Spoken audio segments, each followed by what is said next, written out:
Students, whatever homework is given to you, you have to submit it on the very next day between 8 am to 1 pm to the given WhatsApp number, and it is compulsory to submit your homework as your attendance will be marked on the basis of your submission.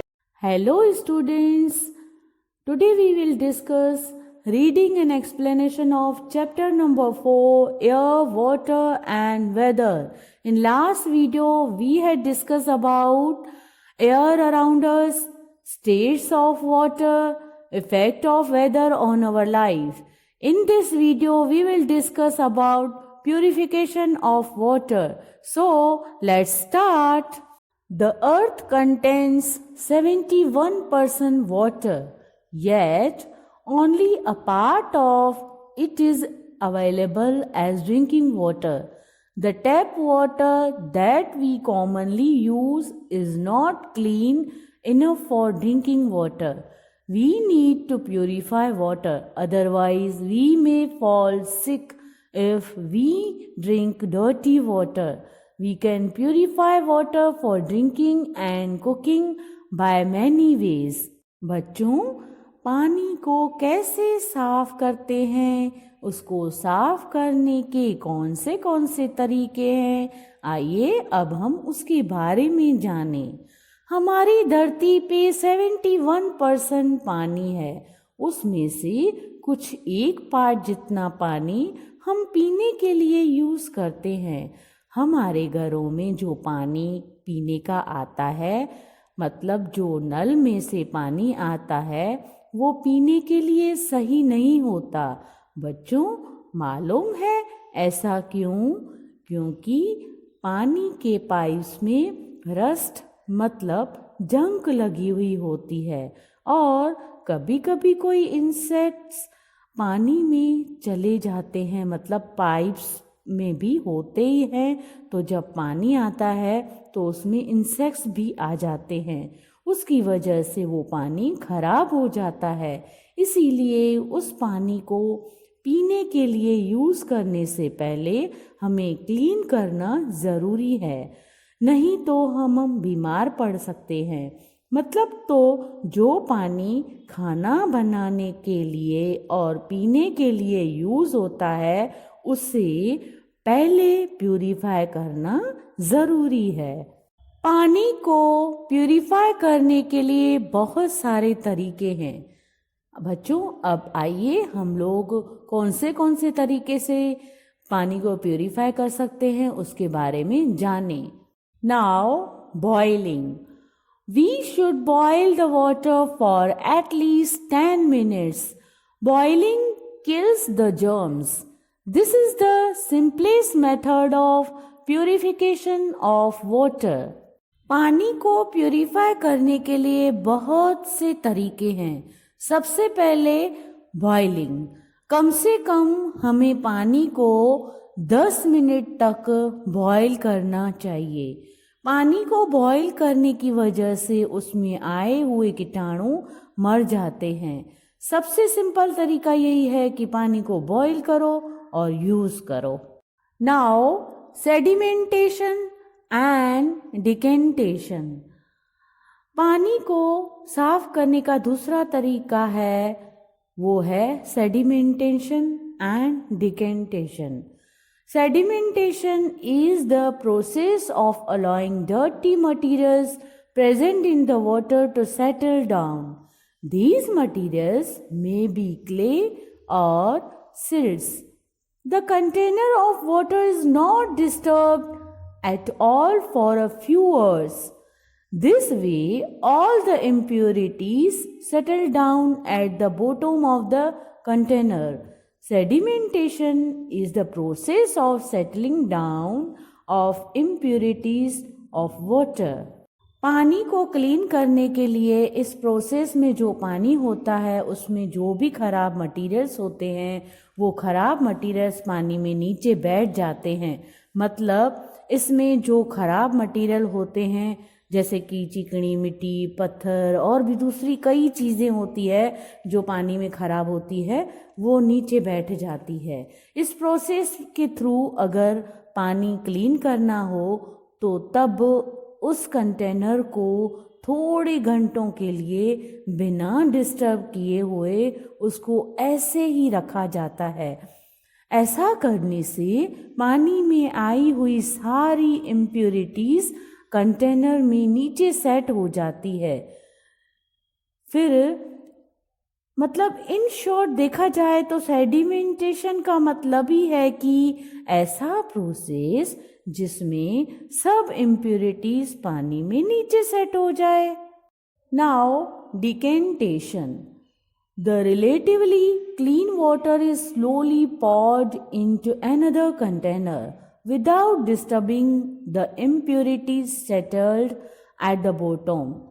This process is called decantation. The water after decantation may still have impurities.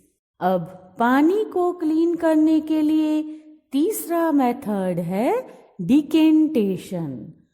अब जो impurities sedimentation के through नीचे बैठ गई, उसके बाद उस पानी को दूसरे कंटेनर में धीरे धीरे डालकर उसको अलग किया जाता है। पर ऐसा करते वक्त हमें ये भी ध्यान रखना है कि उसमें नीचे बैठी हुई इम्प्यूरिटीज को डिस्टर्ब नहीं करना है, मतलब वो पानी में मिक्स न हो जाए, वो भी ध्यान रखना जरूरी है, नहीं तो हमारा पानी फिर से खराब हो सकता है। इसी प्रोसेस को ही डिकेंटेशन बोलते हैं। पर इस प्रोसेस के थ्रू भी जो पानी साफ किया जाता है वो भी पानी पूरी तरीके से क्लीन नहीं होता, उसमें और भी इम्प्यूरिटीज मतलब खराब चीज़ें मौजूद होती हैं। तो अब उसके और ज़्यादा उसको क्लीन करने के लिए फिफ्थ मेथड है फिल्ट्रेशन। तो आइए बच्चों अब हम जाने फिल्ट्रेशन क्या होता है। The process by which the water containing impurities is passed through a filter paper is called filtration. This way the impurities are left on the filter paper.